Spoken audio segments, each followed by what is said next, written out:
हरे कृष्णा हरी बोल. आजचा अध्याय आहे 18वा. मोक्ष संन्यास योग. आणि आज आपण आता पहिले सर्वप्रथम भगवंतांना प्रणाम करूया. इस्कॉनचे संस्थापक श्रील प्रभुपाद यांना देखील वंदन. आणि आपला उपक्रम जिथून सुरू झालेला आहे, जिथे आपण 18 दिवसांचा हा संकल्प केलेला आहे, असा हा श्री श्री राधा मंदिर गोविंद मंदिराचे जे अध्यक्ष आहेत ते श्री नाम निष्ठादास यांना देखील नम्र वंदन करू. आणि उपस्थित सर्व साधकांचे वर्गामध्ये स्वागत आहे, वंदन आहे. हरे कृष्णा हरी बोल. मंगलाचरण घेऊया.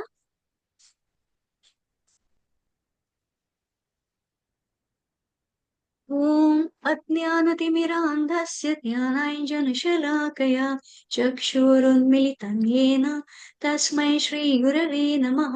श्रीचैतन्यमनोभीष्टं स्थापितं येन भूतले स्वयं रूप कदा मह्यं ददाति स्वपदान्तिकां. नमः ॐ विष्णुपदाय कृष्णप्रेष्ठाय भूतले श्रीमते भक्तिवेदान्त स्वामिनिति नामिने. नमस्ते सारस्वते देवी गौरवाणी प्रचारिणे निर्विशेष शून्यवादी पाश्चात्य देश धारिणे. नमो महावदान्याय कृष्ण प्रेम प्रदायते कृष्णाय कृष्ण चैतन्य नाम्ने गौरत्विषे नमः. हे कृष्णा करुणा सिन्धो दीनबन्धो जगत्पते गोपेश गोपिश कान्त राधाकान्त नमोऽस्तुते. तप्त काञ्चन गौराङ्गी राधे वृन्दावनेश्वरी वृषभानुसुते देवी प्रणमामि हरिप्रिये. जय श्री कृष्ण चैतन्य प्रभु नित्यानंद श्री अद्वैत गदाधर श्रीवासादि गौर भक्त वृंद. हरे कृष्ण कृष्ण कृष्ण हरे हरे हरे राम राम राम हरे हरे. हरे कृष्णा हरे बोल. आजचा अध्याय आहे मोक्ष संन्यास योग. त्यापूर्वी आपण कालचा अध्याय सारांश तो बघून घेऊया. 17वा अध्याय जो काल आपण पाहिला, त्याच्यामध्ये जे विषय होते आणि मुख्य शब्द काय होते, भगवंतांनी काय सांगून दिलेलं. तर मग अर्जुनाची अनाधिकृत उपासनेबद्दल चौकशी, म्हणजे शास्त्र काय आहे, विधी काय आहे, ही शास्त्रविधी उत्सुच्य. मग भगवंत श्रीकृष्णांनी उत्तर दिली तर त्याच्या 3 पद्धती, म्हणजे एखाद्याची श्रद्धा आणि उपासना ठरवतात. मग त्या त्रिविधा भवती श्रद्धा, म्हणजे 3 प्रकारच्या श्रद्धा जे आपण काल पाहिले. मग 3 प्रकारचे पदार्थ कोणते? मग ते आयु, सत्व, बल आणि आरोग्य. त्याच्यामध्ये सात्विक आहार पाहिला, तामसिक पाहिला, राजसिक पाहिला. मग पुढे जाऊन यज्ञ 3 प्रकाराचे कोणते आहे? मग ते अफलाकांक्षी यज्ञ, म्हणजे ज्या फळामधनं सात्विकी, राजसी, तामसी यज्ञांचे प्रकारही पाहिले. तपस्यांचे 3 प्रकार, मग पूजनम आहे, शौचम आहे, आर्जवम आहे. 3 प्रकारात दानधर्म केलं जातं. मग ते कसं केलं जातं? देशे कालेच पात्रेच, म्हणजे सत्पात्री दान ज्या योग्य काळामध्ये आणि योग्य ठिकाणी. आणि मग हे दान करताना काय म्हणायला हवं? ओम तत्सत, म्हणजे त्याग, दान, तपस्या हे भगवंतांना अर्पण करावं. त्याच्यामध्ये काय सांगितलं आहे? ओम तत्सत इति, याचा महिमा सांगून दिलेला आहे. अशा प्रकारे काल आपण 17वा अध्याय बघितलेला आहे. श्रद्धात्रय विभाग योग. श्रद्धेचं अतिशय महात्म्य काल आपण जाणून घेतलेलं होतं. आता आजचा अध्याय 18वा. आता श्लोक पठण करते.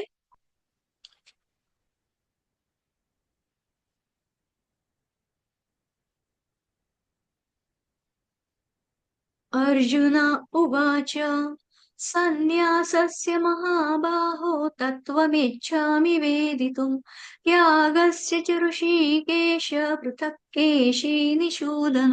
हरे कृष्ण. हरे कृष्ण. अर्जुन म्हणाला, हे महाबाहो ऋषिकेश, हे केशी निसूदन, मला त्याग आणि संन्यासाचे तत्व जाण्याची इच्छा आहे. हरे कृष्ण. हरे कृष्ण. आता 18वा अध्याय म्हणजे बघा, जणू गीता रूपी रत्न मंदिराचा म्हणजे अर्थात चिंतामणीचा बनवलेला कळस आहे. म्हणजे तो संपूर्ण गीता दर्शन करून देणारा मार्गदर्शक आहे. आणि अशा या महत्वपूर्ण म्हणजे एकाच अध्यायाच्या या चिंतनाने संपूर्ण गीतेच्या चिंतनाचं श्रेय आपल्याला प्राप्त होतं. म्हणजे ही काय आहे, सर्व अर्थात भगवंतांचीच कृपा आहे. कारण क्षणोक्षणी बदलणाऱ्या या भौतिक जगतामध्ये कोणताही संकल्प जो आहे तो सिद्धीस नेणं हे कोणाच्या हातात आहे, तर केवळ भगवंतांच्या. आणि मग आपल्याला असा हा 18 दिवसांचा संकल्प आता आज पूर्णत्वास जात आहे. हरे कृष्णा हरे बोल. आता भगवद्गीतेमध्ये धर्म या शब्दाचा अर्थ काय आहे, कर्तव्य. म्हणजे आपण जेव्हा बघितलेलं की अर्जुन आपल्या कर्तव्यापासून विन्मुख हो पाहत होता, तर धर्म संस्थापनेसाठी हे युद्ध कसं होतं, आवश्यक होतं. असं नव्हतं की हे युद्ध होऊ नये म्हणून काही प्रयत्नच केले नव्हते. हे युद्ध टाळण्यासाठी तर स्वतः भगवंत श्रीकृष्ण शांतीदूत बनून हस्तिनापुराला गेले आणि पांडवांचे जे राज्य दुर्योधनाने बळकावलेलं, बळजबरी घेतलेलं त्यामध्ये मग त्यांनी काय केलं की केवळ फक्त 5 आणि 5 गावं पांडवांना वनवासातून आल्यावर परत दे, इतकीच त्यांनी मागणी केलेली. पण कुठेतरी जेव्हा भगवंतांनी ही याचना दुर्योधनासमोर केलेली असतानाही दुर्योधनाने काय केलं की सुईच्या टोकावर मावेल एवढी सुद्धा जमीन देण्यास नकार दिला होता. आणि त्यामुळे आता युद्ध अटळ होतं.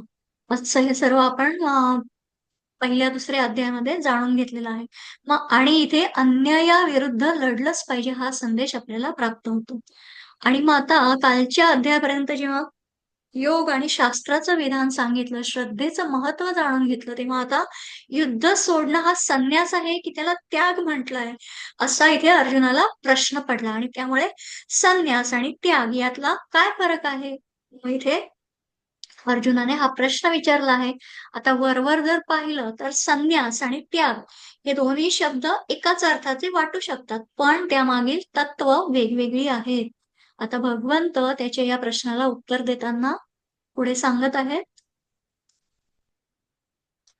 काम्य श्री भगवानुवाच काम्यानां कर्मणान्यासं संन्यासं कवयो विदुः सर्वकर्मफलत्यागं राहुस्त्यागं विचक्षणः.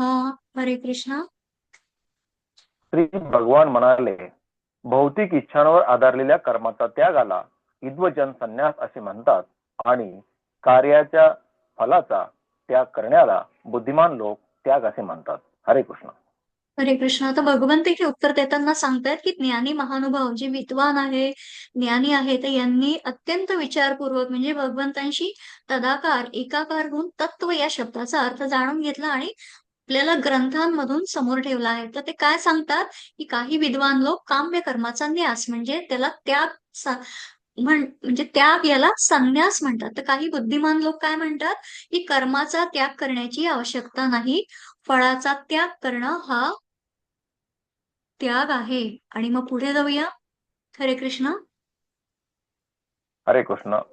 काही विद्वजन घोषित करतात की सर्व प्रकारच्या सकाम कर्मांना दोषपूर्ण समजून त्यागले पाहिजे, परंतु इतर विचारवंतांचे असे म्हणणे आहे की यज्ञदान तप अशा कर्माचा कधीही त्याग करू नये.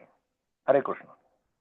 हरे कृष्ण. आता विद्वानांचं असं म्हणणं आहे की काम्य कर्म ही दोषपूर्ण असल्याने ती करू नये, असं काहींचं म्हणणं आहे. आणि काही काय म्हणतात की यज्ञ दान तप या श्रेष्ठ गोष्टींचा कधीही त्याग करू नये. मग आता ही जी निरनिराळी मतं आहे, मग त्यावर भगवंत पुढे स्वतः सांगून देतात, ते पाहूया. यज्ञदान तपः कर्म न त्याजं कार्यमेव तत् यज्ञोदानं तपश्चैव पावनानि मनीषिणाम्. हरे कृष्ण. हरे कृष्ण. यज्ञ दान तप या स्वरूपाच्या कर्माचा त्याग करू नये, ती कर्मे केली पाहिजेत. यज्ञ दान आणि ही तर महात्म्यांना देखील पवित्र करतात. हरे कृष्ण.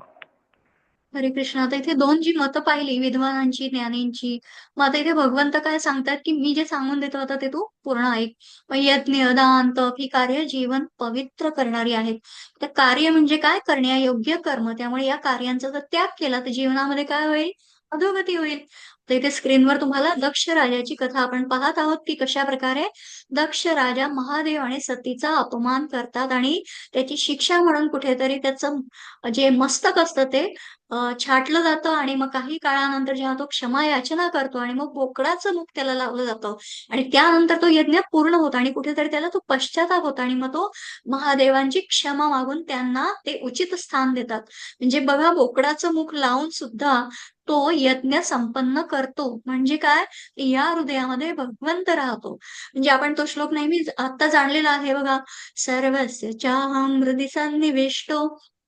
तर मग इथे जे काही भगवंतांपासून ज्या स्मृती आहे, विस्मृती आहे त्या प्राप्त होतात त्या साक्षात भगवंतच असतात. म्हणजे यज्ञाची जी ज्वाला आपण इथे पाहत आहोत की कशा प्रकारे पेटली आहे. तर हे जीवनाचं उन्नयन होणं असा याचा प्रतिकात्मक अर्थ आहे. म्हणजे यज्ञ, दान, तप या गोष्टी जेव्हा मनुष्य करतो तेव्हा त्या मी केल्या असा अहंकार त्याला होतो आणि मग त्या अहंकाराचा मळ त्याच्या अंतःकरणात जमा व्हायला लागतो आणि मग तो मग फळाची इच्छा करू लागतो आणि असं होऊ नये म्हणून मग काय केलं पाहिजे म्हणून भगवंत पुढे सांगत आहेत. हरे कृष्ण. अ, हरे हरे कृष्ण. कृष्ण. मीच पठण करते. त्याचं नाहीतरी विस्तार सांगायचा आहे.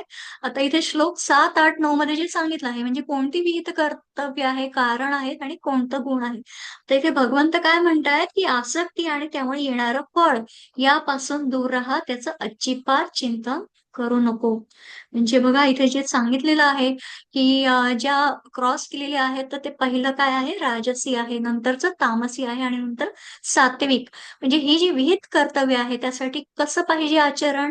त्याच्यामध्ये जे राजसीमध्ये सांगून दिलं आहे की तो केवळ भ्रमाने आणि अज्ञानाने ते करण्याचं टाळत असतो. कुठेतरी त्याला तो भ्रम असतो आणि करायचं म्हणून करतो. तर हे सर्व काय आहे अज्ञान आहे. मग नंतर तामसी जो असतो तो मुळात कठीण कर्तव्याची भीती असते आणि त्याला जर आवडीचं असेल तर तो ते विहित कर्तव्य करतो आणि सात्विकी कसा असतो की तो उचित विहित कर्तव्य ही करतच असतो. कारण हा चांगुलपणा कुठेतरी त्याला ते फक्त आणि फक्त कर्तव्य कर्म म्हणून करणं आवश्यक असतं. आणि अशा प्रकारे हे 3 हे सांगून दिले. हरे कृष्ण. हरे कृष्ण. हे महाबाहू अर्जुन, वेदांत यानुसार सर्व कर्माच्या सिद्धीची 5 कारणे असतात. ती कारणे माझ्याकडून समजून घे. कर्माचे स्थान अर्थात शरीर, करता विभिन्न इंद्रिय, अनेक प्रकारचे प्रयत्न आणि शेवटी परमात्मा ही 5 कारणे होत. हरे कृष्ण. कृष्ण. आता आपण जे पाहिलं सर्व कर्मांच्या सिद्धीची कारणं तर इथे सांगितलेली आहे भगवंतांनी की 13 आणि 14 मध्ये. म्हणजे जेव्हा कोणतंही कर्म आपल्या हातून घडतं तेव्हा मी केले हा भावनात्मक अहंकार धुवून काढण्यासाठी, संपवण्यासाठी कर्ता करविता कोण आहे? भगवंत आहे. आता इथे स्क्रीनवर जे दिसत आहे, इथे जे आर्किटेक्चर आहे, ते जे इंजिनियर आहे आणि जे पूर्ण कन्स्ट्रक्शनचं काम करणारे आहेत, तर ते इथे ज्याप्रमाणे करत आहेत, तर मग त्यांचा जो अधिष्ठान जे आहे, म्हणजे 5 कारणं जी सांगितलेली आहेत, तर ते शेवटी सगळ्यात महत्त्वाचं काय आहे? परमात्मा. म्हणजे इथे हा विचार केला पाहिजे, की जर एखादा मनुष्य वाईट काम करत असेल, तर ते देखील भगवंतच त्यांच्याकडून करून घेतो का? असा विचारही एखाद्याला येईल. पण जर झाडाचं पान सुद्धा ईश्वराच्या इच्छेने हलते, तर मग या जगात अपराध का होतात? आणि हे अपराध सुद्धा ईश्वराच्या इच्छेने होतात का? तर इथे सत्य काय आहे? मग हे आहे, की भगवंत कोणतंही कर्म घडवून आणत नाही. ते फक्त आणि फक्त कर्म करण्याची शक्ती प्रदान करतात. तर इथे लक्षात ठेवायला हवं, की शक्ती ही कोणाची असते? भगवंतांची असते. आणि इच्छा जी काही आहे, आता इथे या तिघांची इच्छा काय आहे? तर ती जीवाची इच्छा असते. म्हणजे जीव आपल्या इच्छेनुसार कर्म करतो आणि त्याचं फळही भोगतो. म्हणजे भगवंत ना कोणतंही कर्म घडवून आणतात, ना त्याच्याच फळासाठी काही व्यवस्था करतात. म्हणजे आपण आपल्या कर्मांच्या आधारावरच हे सर्व आपोआप घडून येत असतं. म्हणजे आपल्या जीवनाचा जो अविभाज्य घटक काय आहे? कर्म आहे आणि हे कर्म घडून येण्यामागे जी 5 कारणं आहेत ती कोणती? अधिष्ठान, कर्ता, कर्म, प्रयत्न आणि दैवी तत्व. कुठेतरी दैवाची पण साथ असणं आवश्यक आहे, असे ते भगवंतांनी सांगितलेलं आहे आणि म्हणून इथे मग पुढे परमसत्य काय आहे? जे परमतत्व आपण पाहणार आहोत. हरे कृष्ण. हरे कृष्ण. म्हणून या 5 कारणांचा विचार न करता ज्याला वाटते की तो एकमेव करत आहे तो खचितच मूर्ख आहे व तो गोष्टींना यथार्थ रूपात पाहू शकत नाही. हरे कृष्ण.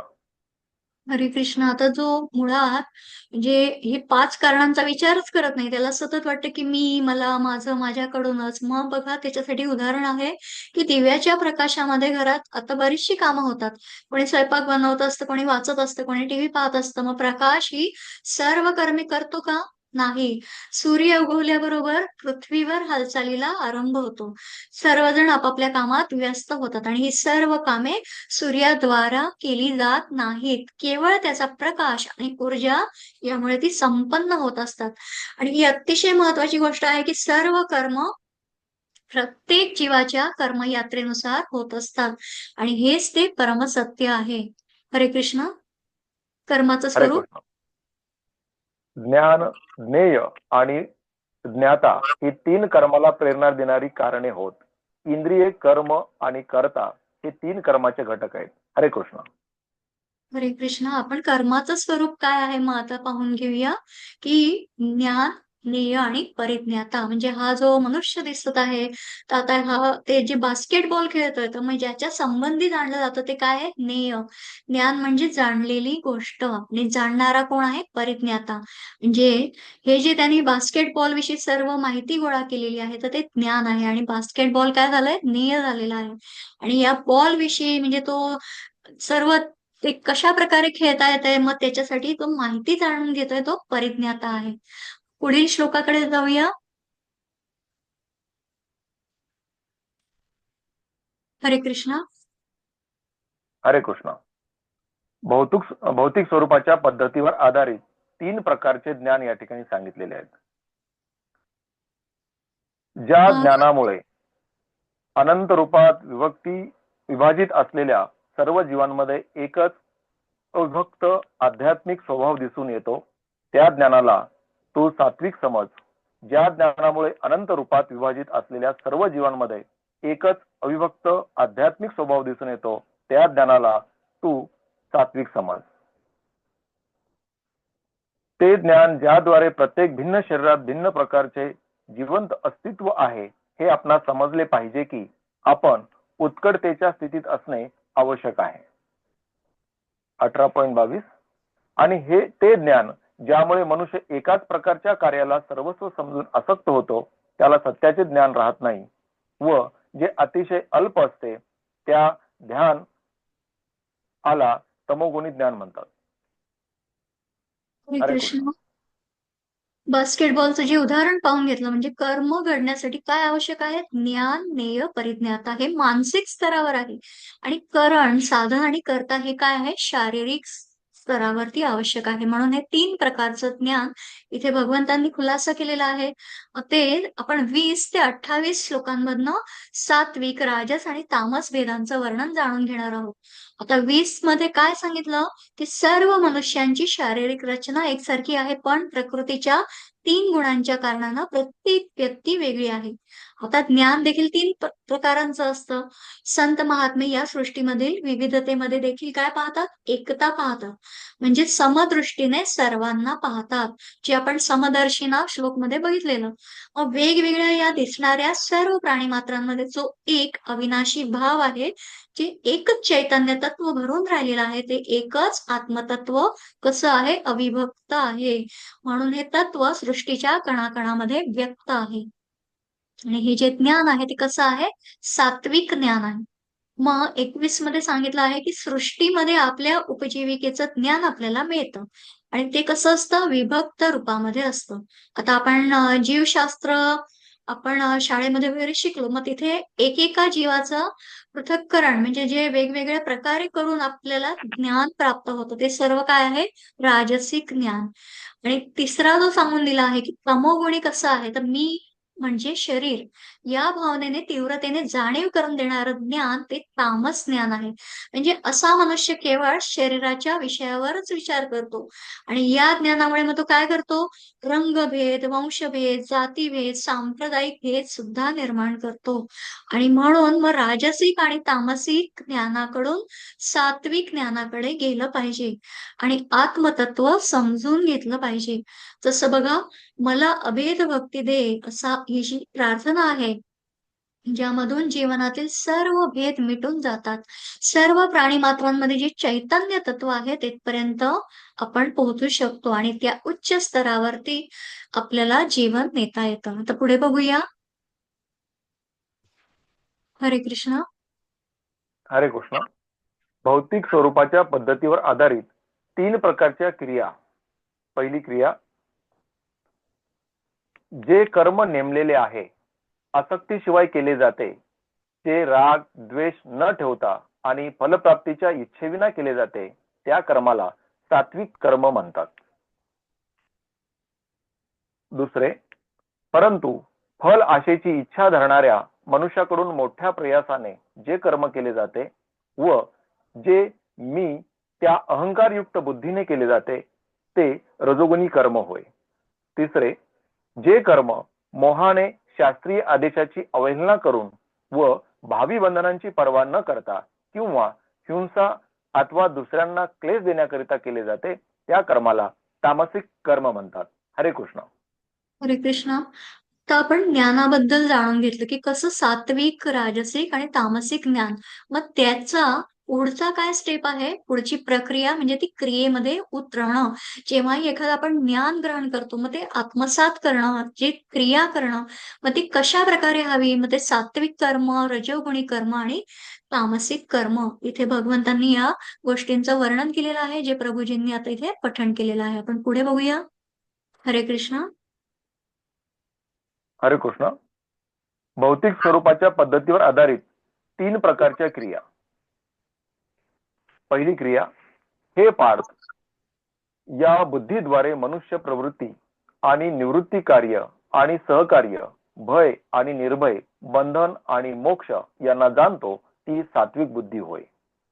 दुसरी क्रिया, हे पार्थ, जी बुद्धी धर्म आणि अधर्म कार्य आणि सहकार्य यामधील भेद जाणू शकत नाही ती राजसी बुद्धी होय. तर तिसरी क्रिया, भ्रम आणि अंधकाराच्या प्रभावामुळे जी बुद्धी धर्माला व धर्माला धर्म समजते आणि सदैव विपरीत मार्गाने कार्य करते ती बुद्धी म्हणजे तामसिक बुद्धी होय. हरे कृष्ण. हरे कृष्ण. आत्ताच्या आधीच्या श्लोकांमध्ये 26, 27, 28 मध्ये काय पाहिलं आपण? सात्विक कर्ता कसा असतो? मग तो धैर्य उत्साहाने संपन्न म्हणजे मोठमोठी कार्य उत्साहानं पार पाडतो आणि तो कसा फळाची इच्छा करत नाही. सात्विक कर्त्याविरुद्ध आपण काय पाहिलं? राजसी म्हणजे तो कसा असतो? आसक्ती कर्मफलाची इच्छा ठेवतो. आणि जो तामसी आहे तर तो कसा असतो? की आळशी, सदैव काही काम न करणारा, अहंकारी असा असतो. आणि मग आता या श्लोकांमध्ये भगवंत काय सांगतायत? की बुद्धी आणि धृती यांचे 3 भेद, त्रिविध भेद ते पण सांगितलेले. ज्याप्रमाणे बघा आता इथे सांगितलं आहे, ज्ञान, कर्म, कर्ता यांचं कसं आहे? सत्व, रज आणि तम या 3 गुणांमुळे सात्विक, राजस आणि तामस असे 3 प्रकारचे भेद आहेत. म्हणजे काय? तर बुद्धीचे आणि धृतीचे म्हणजे संकल्प शक्तीचे किंवा धारणा शक्ती. धृती म्हणजे काय? धारणा शक्ती. आणि ते देखील सात्विक, राजस, तामस याचे 3 प्रकार आहेत. आता ते भगवंतांनी सविस्तर इथे सांगितलं आहे, की जी बुद्धी कोणतंही कार्य करण्यासाठी प्रवृत्त आहे आणि कुठलंही कर्म करण्यापासून निवृत्त देखील होते. तर म्हणजे काय, की कार्य काय, अकार्य काय, भय, अभय हे सर्व सांगणारी बुद्धी कशी असते, म्हणजे काय योग्य आहे ते सात्विक बुद्धी सांगते. मग पुढे काय आहे, की जी बुद्धी धर्म, अधर्म, कार्य, अकार्य हे अयोग्य रीतीने जाणते ती बुद्धी राजस बुद्धी आहे. आता दुर्योधनही मुळात रजोगुण प्रधान होता, पण त्याच्यावर तामस बुद्धीचा प्रभाव होता. मग ही तामस बुद्धी कशी आहे? तर 32व्या श्लोकात सांगून दिलंय की बुद्धी अतिशय महाभयंकर म्हणजे अधर्मम धर्ममिती. अधर्म हाच धर्म असतो म्हणजे जे करण्यायोग्य नाही तेच करण्यात ते योग्य असतात. आणि म्हणून मग या तमोगुणाचं अंधकारमय अज्ञानाचं आवरण असलेली बुद्धी तामसी सांगून दिलेली आहे. पुढे बघूया. हरे कृष्ण. हरे कृष्ण. भौतिक स्वरूपाच्या पद्धतीवर आधारित 3 प्रकारच्या क्रिया. पहिली क्रिया, आणि अशा रीतीने जो मन, प्राण आणि इंद्रियाच्या क्रियांना संयमित करतो तो निश्चय म्हणजे सात्विक निश्चय होय. दुसरी क्रिया, परंतु हे अर्जुन, या निर्धाराने मनुष्य धर्म, अर्थ आणि काम यांच्या फळांना सतत असतो तो निश्चय राजसिक होय. तिसरी क्रिया, हे पार्थ, जी धृती, स्वप्न, भय, शोक, विषाद आणि मोहाच्या पलीकडे जाऊ शकत नाही ती दुर्बुद्धीपूर्ण धृती म्हणजे तामसी धृती होय. हरे कृष्ण. हरे कृष्ण. आता निश्चय इथे सांगितलं आहे म्हणजे ज्या दृढ संकल्पाने मनुष्य आपल्या इंद्रियांवर, चित्तावर, मनावर, बुद्धीवर नियंत्रण मिळवतो तो दृढ संकल्प म्हणजे सात्विक धृती आहे. म्हणजे आज बघा 18 दिवसांचा 18 गीतेचे संकल्प आपण जेव्हा पहिल्या दिवशी घेतला तर तो पूर्ण दृढ निश्चय म्हणजे ती सात्विक वृत्ती आणि त्याप्रमाणे आपण अध्ययन केलं म्हणजे आपण कितीही काही झालं तरी आपण त्यावर सर्व गोष्टींवर नियंत्रण ठेवलं आणि जो काही पठण केलं, अध्ययन केलं, जे काही आत्मसात केलं ती सात्विक धृती म्हणजे तो आत्मसंकल्प, निश्चय. आणि मग पुढे काय आहे 34 मध्ये की ज्या धारणा शक्तीद्वारे फळाची अपेक्षा असा जो मनुष्य आहे तर तो लोभीपणाने काय करतो मग तो धर्म, अर्थ, काम म्हणजे हे तिन्ही पुरुषार्थ तो प्राप्त करतो पण मोक्षापर्यंत पोहोचू शकत नाही. आणि ही धारणा शक्ती जी असते ती राजसी आहे.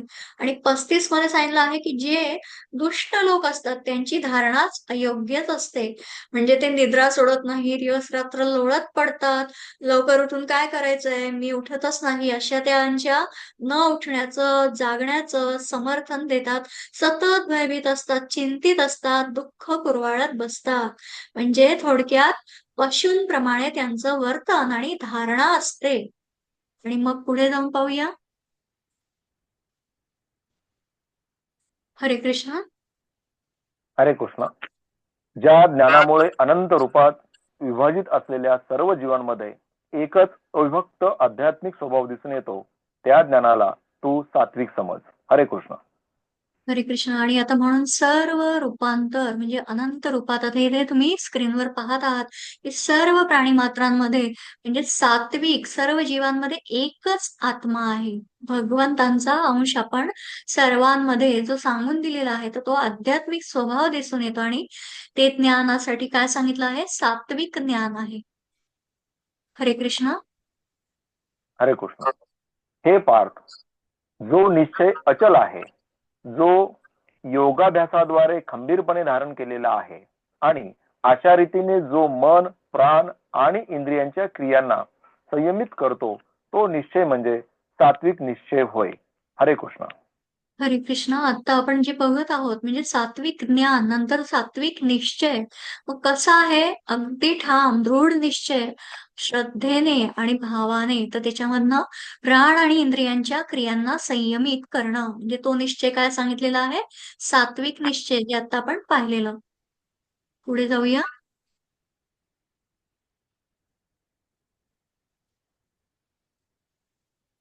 श्लोक पठण तिन्ही करून घेते. 42, 43 आणि 44.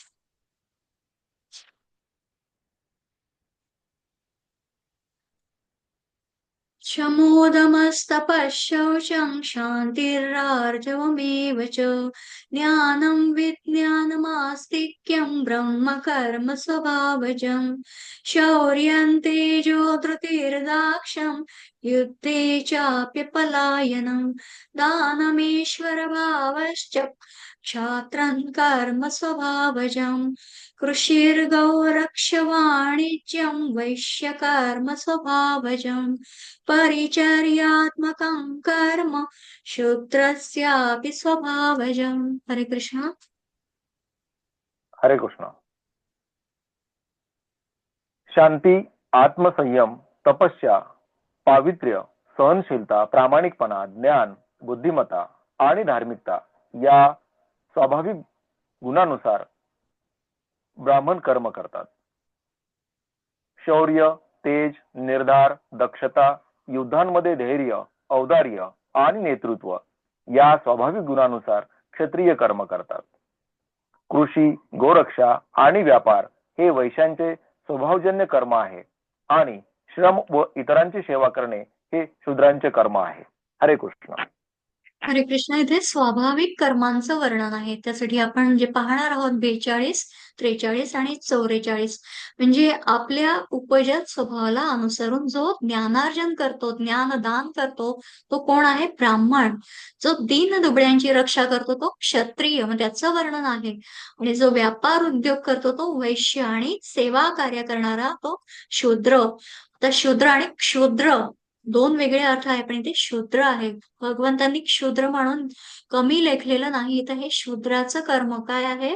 तर अतिशय उत्तम प्रकारे या सर्वत्र 4 प्रकारांचे लोक असतात. मग आता आपापला जो वर्ण आहे तर त्याचं धर्म पालन करण्याचा विधी काय सांगितला आहे भगवंतांनी? तो बघूया. 18.46 यत्तः प्रवृत्तिर्भूतानां येन सर्वमिदं ततं स्वकर्मणा तमर्व्यर्च्य सिद्धिं विन्दति मानवः. हरे कृष्ण. अर्थात सर्व जीवांचा उद्गम आणि सर्वव्यापी असणाऱ्या भगवंतांची पूजा करून मनुष्य आपल्या स्वकर्माद्वारे सिद्धी प्राप्त करू शकतो. हरे कृष्ण. हरे कृष्ण. आता मग ही जी आपल्याला सांगितलेली आहेत पूर्ण आपले वर्ण धर्म पालन जे तुम्ही स्क्रीनवर पाहत आहात, मग कशा प्रकारे आहे की ज्याच्यापासून सर्व प्राणी उत्पन्न झाले आहे त्या भगवंतांपर्यंत पोहोचायचं असेल तर आपापली स्वकर्म नीट करावी आणि त्यांना भगवंतांना अर्पण करावी. तर भगवंतांना कर्म पुष्प अत्यंत प्रिय आहे. म्हणजे आपले विहित कर्म आपला जीव प्राण मानून करणं हीच सर्वात्मक ईश्वराची सेवा आहे. त्या सर्वात्मका भगवंता स्वकर्म कुसुमे पूजिता अपार संतोष भारता होत असे. म्हणजे त्या सर्वात्मक ईश्वराची भगवंताची आपल्या कर्मपुष्पांनी पूजा करावी. म्हणजे काय? तर आपली प्रत्येक कर्म एखादं पुष्प वाहत असल्याच्या भावनेनं अर्पण करावं. अशा कर्मपुष्पांच्या पूजेने भगवंत संतुष्ट होतात, सर्वाधिक संतुष्ट होतात. जर आपण एखाद्यावर बघा काही काम सोपवलं आणि त्याने ते चांगल्या पद्धतीनं केलं तर आपण कसं प्रसन्न होतो की नाही? तसंच भगवंतांनी मनुष्यावर त्याच्या स्वभाव धर्मानुसार सोपवलेलं कार्य उत्तम प्रकारे करून ते भगवंतांच्या स्वाधीन केलं तर भगवंत संतुष्ट होतात आणि मनुष्य भगवत प्राप्तीसाठी पात्र होतो. त्याच्यामुळे स्वधर्माची प्रशंसा करून त्याच्या त्यागाचा निषेध केलेला आहे. तो पुढे जाऊन पाहूया. 18.47 श्रेयान् स्वधर्मो विगुणः परधर्मात् स्वनुष्ठितात् स्वभावनियतं कर्म कुर्वन्नाप्नोति किल्बिषम्. हरे कृष्ण. अर्थात मनुष्याने आपल्याला प्राप्त झालेले कर्म सदोष रीतीने करणे हे परक्याचे कर्म स्वीकारून ते पूर्ण रीतीने करण्यापेक्षा अधिक श्रेयस्कर आहे. मनुष्याला त्याच्या स्वभावाला अनुसरून सांगण्यात आलेले कर्म हे कधीच पापाने प्रभावित होत नाही. हरे कृष्ण. हरे कृष्ण. स्क्रीनवर दिसत आहेत कशा प्रकारे हे विविध योनींमधले प्राणी आहेत आणि इथे ज्याप्रमाणे इथे सांगितलं आहे की आता 3रा अध्याय पण आपल्याला आठवतो का? त्याच्यामध्ये भगवंतांनी काय सांगितलेलं? श्रेयान् स्वधर्मो विगुणः परधर्मात् स्वनुष्ठितात् स्वधर्मे निधनं श्रेयः परधर्मो भयावह. म्हणजे काय? तर चांगल्या प्रकारे आचरणात आणलेल्या दुसऱ्याच्या धर्माहून गुणहीन असला तरी आपला धर्म अतिशय उत्तम आहे. म्हणजे आपल्या धर्मात तर मरणे ही कल्याणकारक आहे. पण दुसऱ्याचा धर्म कसा आहे? भय देणारा आहे.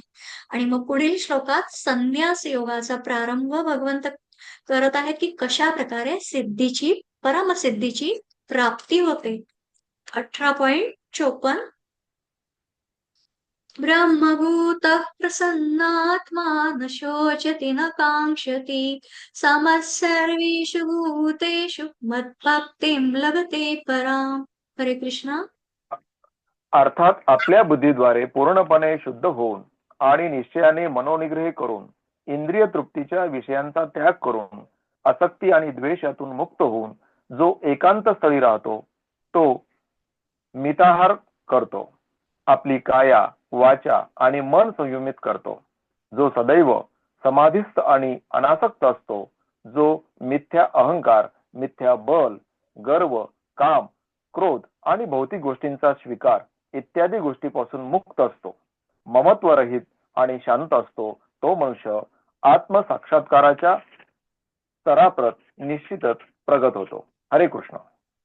हरे कृष्ण. आता परमसिद्धीची प्राप्ती कशामधनं सांगितलेली आहे, की जो मनुष्य कुठल्याही कर्मात आसक्त होत नाही, सर्वांबरोबर असूनही आत्मनंदात मग्न असतो. संतांचं बघा, सद्गुरूंचं बघा, सगळे आत्ममग्न असतात. म्हणजे पाण्यात असूनही कोरड्या राहणाऱ्या कमळाच्या पानांप्रमाणे, म्हणजे कर्मांमध्ये आसक्त नाही, यांची इंद्रिय त्यांच्या ताब्यात आहे.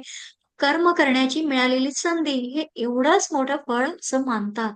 आणि मग कर्तव्यपूर्तीने ही भगवंतांची प्राप्ती व्हावी एवढीच त्यांची इच्छा असते.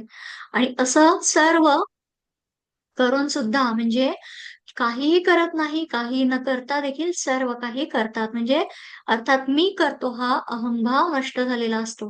म्हणजे भगवंत, परमात्मा काहीही न करता देखील सर्व करतो. आपण ते मागे पाहिलेलं आहे अध्यायांमध्ये. तसंच सर्व कर्म आत्मतत्वाद्वारे होत आहेत. म्हणजे हे जो मनुष्य जाणतो त्याला नैष्कर्म्य सिद्धी प्राप्त होते. मग या ज्ञाननिष्ठेचं इथे फळ सांगितलेलं आहे, की ब्रह्मभूत प्रसन्नात्मा. आता ब्रह्म हा शब्द संस्कृत ब्र धातूपासून तयार झालाय. तर ब्र म्हणजे काय? विशाल किंवा विराट. आता ब्रह्मभूत म्हणजे त्याच्याशी म्हणजे कोणाशी? भगवंताशी एकरूप होणं आणि परब्रह्माशी एकरूपता साधणं हा योग आहे. अशा प्रकारे इथे सांगितलेलं आहे. पुढे बघूया 18.55. भक्त्या मामभिजानाति यावांश्चास्मि तत्त्वतः ततो मां तत्त्वतो ज्ञात्वा विशते तदनंतरम. हरे कृष्ण. अर्थात मनुष्य मला माझ्या पुरुषोत्तम भगवान या यथार्थ स्वरूपात केवळ भक्तीद्वारेच जाणू शकतो. अशा भक्तीद्वारे मनुष्य जेव्हा माझ्या भावनेने पूर्णपणे युक्त होतो तेव्हा तो भगवत धामात प्रवेश करू शकतो. हरे कृष्ण. हरे कृष्ण. कर्मयोगाचं आपण आचरण करताना पाहिलेलं की कर्माने चित्त शुद्धी होते आणि चित्त शुद्धीतून काय होतं? ज्ञान होतं. पण ज्ञान होऊ लागल्याबरोबर प्रेम उत्पन्न होऊ लागतं. जसं प्रेम वाढतं तसं कर्मयोगाची तीव्रता वाढते. आणि हा जो प्रवास आहे अधिक कर्मयोगातून अधिकाधिक चित्तशुद्धी होणं आणि यातून ज्ञान, प्रेम आणि अखेर या प्रेमाचं भक्तीत रूपांतर होणं, हे सर्व कसं आहे? हातात हात घालून घडतं. म्हणजे योगी भगवंतांना तत्वतः जाणू लागतो आणि योगी जेव्हा भगवंतांना तत्वतः जाणतो म्हणजे जो भक्त आहे तर तो परब्रह्मात म्हणजे भगवत धामात प्रवेश करू शकतो आणि तो कसा ब्रह्मरूप होऊन जातो. आणि मग आता 58 पर्यंत आता पुढील श्लोकांमध्ये आपण भक्ती प्रधान कर्मयोगाचं महत्व आणि त्याचं फळ पाहणार आहोत. 18.58. मच्चित्तः सर्वदुर्गाणि मत्प्रसादात् करिष्यसि अथ चेत्त्वमहङ्कारं न श्रोष्यसि विनङ्क्ष्यसि. हरे कृष्ण. अर्थात जर तू माझ्या भावनेने युक्त झालास तर माझ्या कृपेने तू बद्ध जीवनातील सर्व संकटे पार करशील. तथापि जर तू अशा भावनेन ये कर्म न करता व अहंकाराने माझे न ऐकता कर्म केलेस तर नाश पावशील. हरे कृष्ण. हरे कृष्ण. कसं आहे ना, आपण सर्व जगाला खुश करू शकतो का एकाच वेळेस? नाही करू शकत. पण प्रत्येक कर्म करताना ते भगवंतांचं कार्य आहे आणि तोच आपल्याकडून करून घेत आहे. अशा जर भावनेने ते केलं तर त्यालाच अर्पण करून केवळ भगवंताला खुश करावं. म्हणजे भगवंत काय म्हणतायत, की माझ्याच चित्तामध्ये, माझ्यातच तुझं चित्त ठेवून कर्म जर तू केलं, तर संकटाचे हे जे दुर्ग आहे, डोंगर आहे, तर ते आपोआप नष्ट होतील. आता भगवंतांचे कार्य ही भावना ठेवली, की आलेली संकट तर आपोआप दूरच जातील आणि ती पार करण्याची शक्ती देखील आपल्याला प्रसाद रूपाने मिळते. पण जर अहंकाराने ऐकलंच नाही किंवा भगवंतांनी सांगितलंय शास्त्रामध्ये, गीतेमध्ये जो उपदेश दिलाय, तसं जर आचरणच केलं नाही तर आपणच आपला विनाश ओढवून घेतो. म्हणून आपला उद्धार हा आपल्याच हाती आहे. आणि हे भगवंतांनी बघा 6व्या अध्यायामध्ये सांगितलेलं, उद्धरेदात्मनात्मानं नात्मानं वसादयेत आत्मैव ह्यात्मनो बंधुरात्मैव रिपुरात्मनः. अतिशय महत्वाचं आहे की स्वतःच स्वतःचा संसार, प्रपंच, भवसागर पूर्ण उद्धार करून घ्यावा आणि स्वतःच्या अधोगतीला जाऊ नये. का? तर मनुष्य स्वतःच स्वतःचा मित्र आहे आणि स्वतःचा शत्रू आहे. आपण हा त्या स्लाइडद्वारे पाहिलं होतं. म्हणजे माइंड युअर ओन बिझनेस म्हणजे काय? तर आपण आपलं कार्य भगवंतांचं कार्य या भावनेने करायला हवं. असा हा अतिशय महत्वाचा विषय म्हणजे सर्वांतर्यामी भगवंतांना शरण जाण्याची आता आज्ञा पुढील श्लोकात भगवंतांनी केलेली आहे. ती पाहूया. 18.61 ईश्वरः सर्वभूतानां हृत्तेर्षेऽर्जुन तिष्ठति भ्रामयन् सर्वभूतानि यंत्रारूढानि मायया. हरे कृष्ण. हरे कृष्ण. हे अर्जुना, परमेश्वर प्रत्येक जीवाच्या हृदयात स्थित आहे आणि तो सर्व जीवांचे भ्रमण निर्देशित करीत आहे. हे सर्व जीव मायेने बनविलेल्या यंत्रावर आरूढ आहेत. हरे कृष्ण. हरे कृष्ण. भगवंतांची माया इतकी विलक्षण आहे की म्हणजे आपल्या अंतर्यामी भगवंत निवास करतात. पण आपण अंतर्यामी आपल्या पाहू शकतो का? नाही. तर आपल्या मायेने का असं होतं? तर ते जीवाला भ्रमित करतो. माया काय करते? जीवाला भ्रमित करते. आणि जो आपल्या आत असून सुद्धा आपल्याला भ्रमित करतो, त्याला कसं प्राप्त करायचं? आणि मग त्यासाठी इथे भगवंतांनी पुढे सांगून दिलं आहे. 18.62 तमेव शरणं गच्छ सर्वभावेन भारत तत्प्रसादात् परां शान्तिं स्थानं प्राप्स्यसि शाश्वतम्. हरे कृष्ण.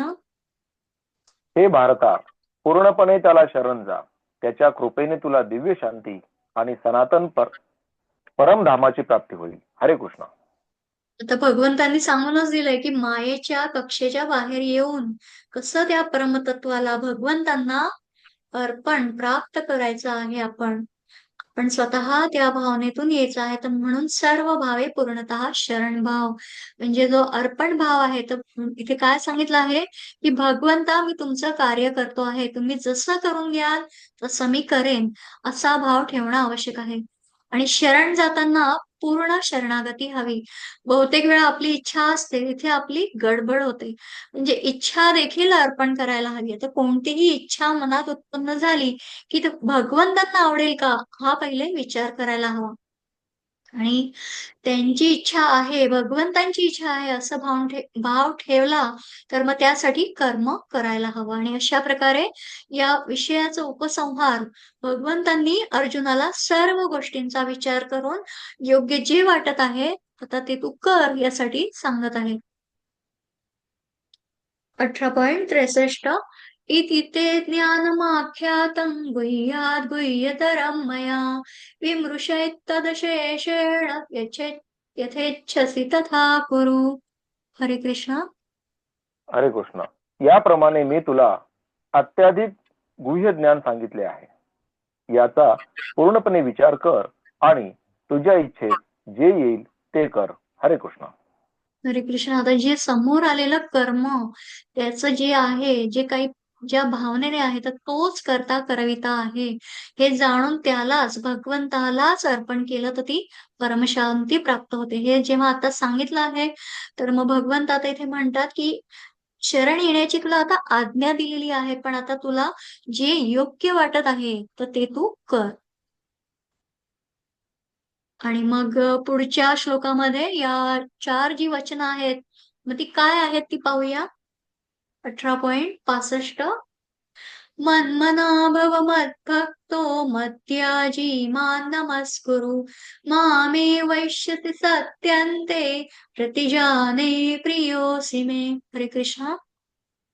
अर्थात सदैव माझे चिंतन कर माझा भक्त हो, माझे पूजन कर आणि मलाच नमस्कार कर.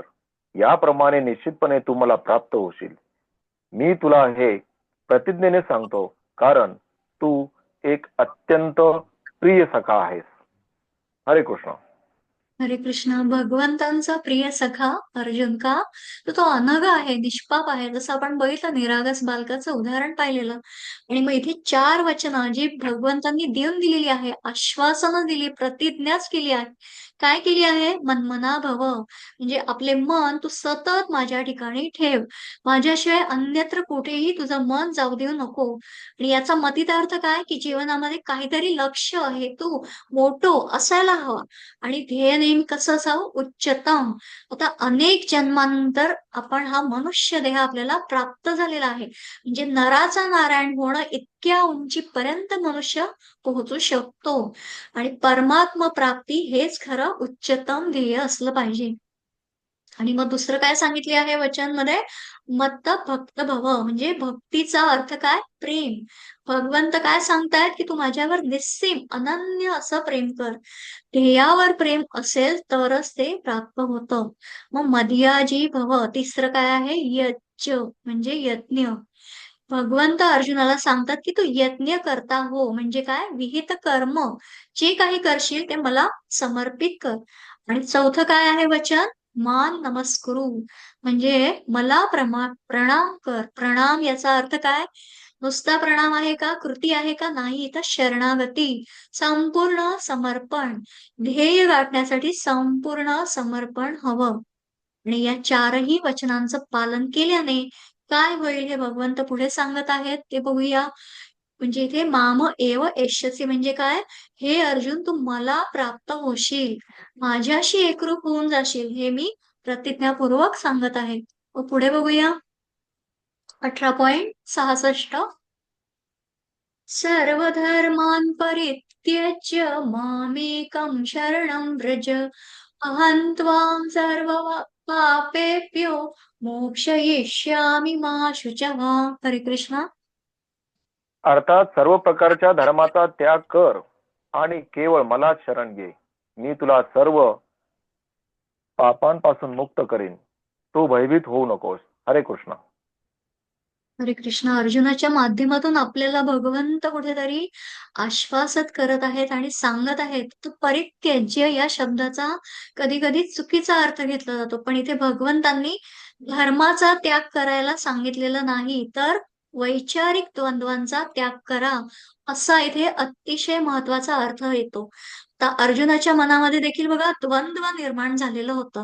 म्हणजे युद्धासाठी तर सज्ज झाल्यानंतर मी माझ्या कर्तव्याचं पालन करावं की न करावं, अशा वैचारिक द्वंद्वामध्ये अर्जुन मोहग्रस्त झालेला होता, जो आपण अर्जुन विषाद योग पहिला अध्याय पाहिलेला. आणि मग म्हणून भगवंतांनी आता आपल्या ध्येय प्राप्तीसाठी आपलं नियत कर्तव्य, विहित कर्तव्य काय आहे, तर हे केलं पाहिजे आणि इथे अर्जुनाला सांगत आहे. आता आपल्यासाठी देखील काय आहे की आपण वैचारिक द्वंद्वांमध्ये देखील अडकून पडतो आणि आपल्या ध्येयपूर्तीसाठी कर्तव्य, उचित कर्तव्य करत राहिलं पाहिजे. आणि मग अशा प्रकारे जेव्हा भगवंतांना आपण शरण जातो, तेव्हा चुकीच्या धारणा, धर्म आणि अधर्म यामधले जे द्वंद्व आहे, पापी विचार मनात येणार जे बंद होऊन जातं आणि त्यावेळी आपलं ध्येयच जे परमात्मा स्वरूप आहे तेच सर्वत्र दिसू लागतं. म्हणजे काय? तर भगवंतांबरोबर योग साधण्याचं हे एक शास्त्र आहे. म्हणजे कसं, हे एक अप्लाइड सायन्स आहे आणि आपण आपल्या जीवनात ते सरळ सहज उतरवू शकतो, असा हा अतिशय महत्वाचा संदेश इथे आपल्याला मिळत आहे. पुढे काय सांगितलं आहे 18.67. इदं ते न तपस्काय न भक्ताय कदाचन, न चाशुश्रूषवे वाच्यं न च माय्योऽभ्यसूयति. हरे कृष्ण. हरे कृष्ण. अर्थात जो तप करीत नाही, जो तो भक्त नाही, भक्तीमध्ये संलग्न नाही, तसेच जो माझा द्वेष करतो त्याला हे परमगुह्य ज्ञान कधीही सांगू नये. हरे कृष्ण. हरे कृष्ण. तर भगवंतांनी आतापर्यंत अर्जुनाला जे काही ज्ञान दिलं ते गोपनीय आणि पवित्र आहे. पण भगवंत आता काय सांगतायत, की हे गोपनीय आणि पवित्र ज्ञान नेहमी तसंच राहिलं पाहिजे. म्हणून हे काय सर्वांना सरसकट सांगू नये. कार त्याचं कारण काय? तर जे तप करत नाही, म्हणजे आता तप म्हणजे काय? स्वधर्म पालन. जो आपलं स्वधर्म कर्तव्य करण्यास तयार नाही, त्याला हे ज्ञान सांगू नये. दुसरं काय सांगितलं आहे, की श्रद्धा, भक्ती. म्हणजे ज्या व्यक्तीची श्रद्धाच नाहीये, अशा अश्रद्ध व्यक्तीला, अभक्ताला देखील हे ज्ञान सांगू नये. आणि ज्ञान मार्गावर एक वेळ जाण्यासाठी प्रेरित करावं, पण जबरदस्ती करू नये.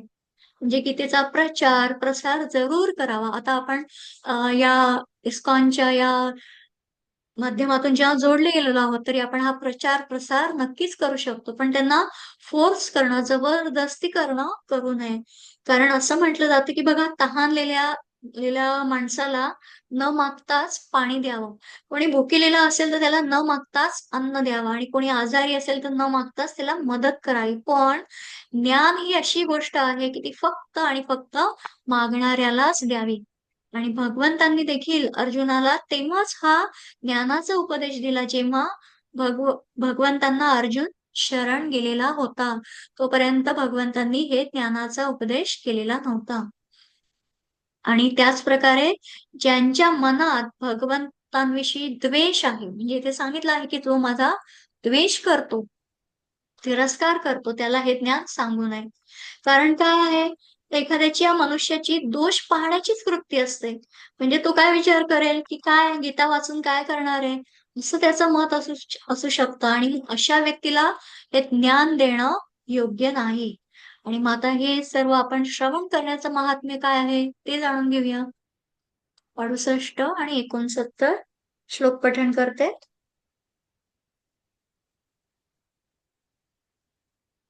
इमं परमं गुह्यं मद्भक्तेष्वभिधास्यति भक्तिं मयि परां कृत्वा मामे वैष्यत्य संशयः न च तस्मान् मनुष्येषु कश्चिन्मे प्रियकृत्वमः भविता न च मे तस्मात् न प्रियतरो भुवि. हरे कृष्ण.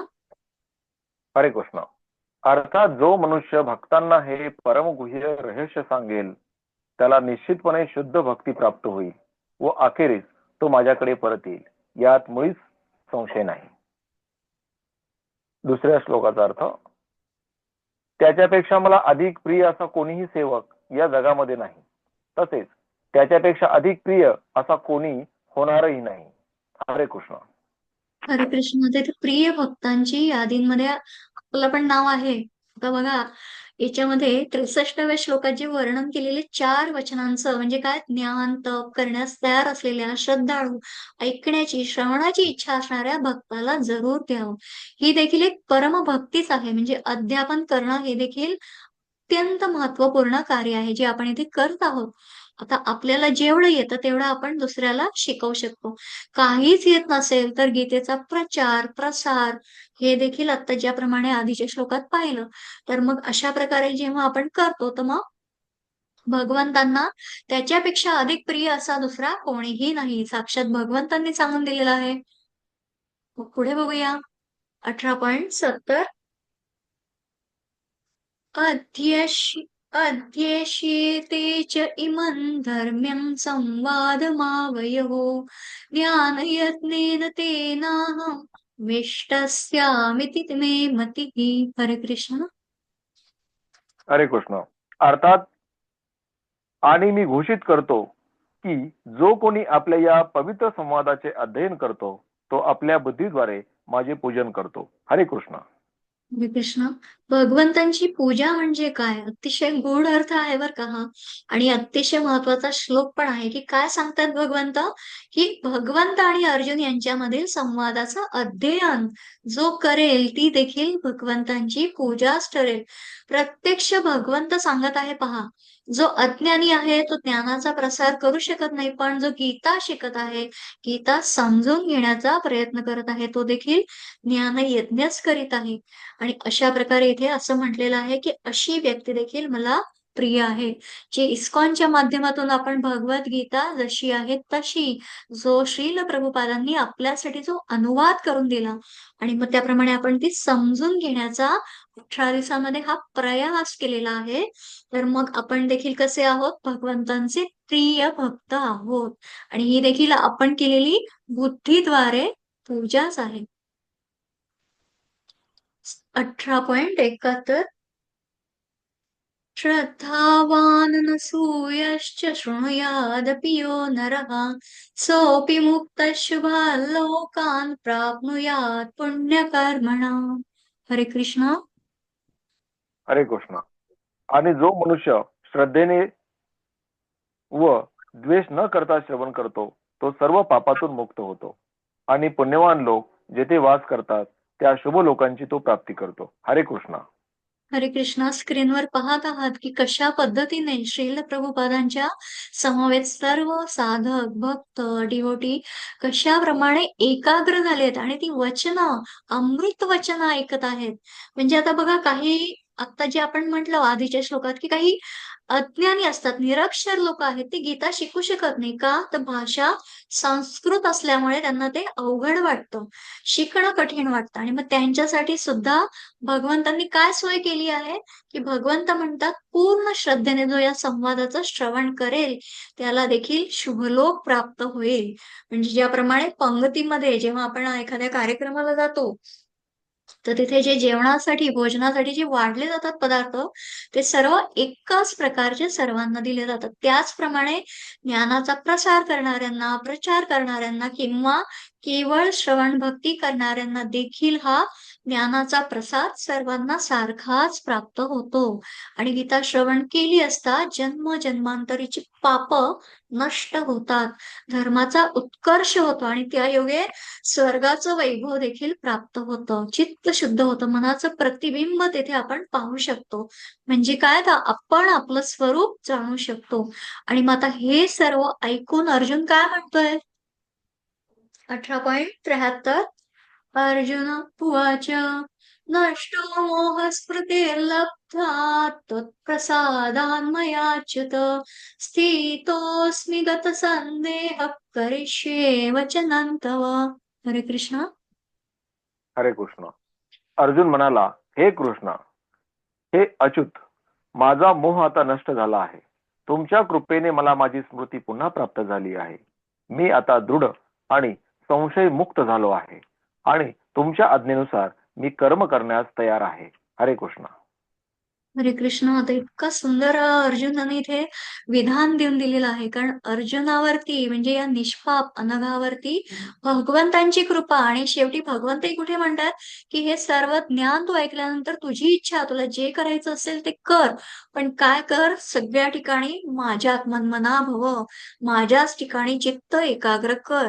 आणि हे सर्व ऐकून म्हणजे आपल्या प्रसाद स्वरूप भगवंतांकडनं अर्जुनाला जेव्हा ते ज्ञान प्राप्त झालं तर मग इथे अर्जुनाचा अज्ञान मोह नष्ट झाला. म्हणजे तो काय म्हणतोय की आता माझ्या मनात आता कोणतीच शंका कुशंका उरलेली नाही. मला आता माझी स्मृती परत आलेली आहे. मला माझं स्वरूप काय आहे ते समजलेलं आहे.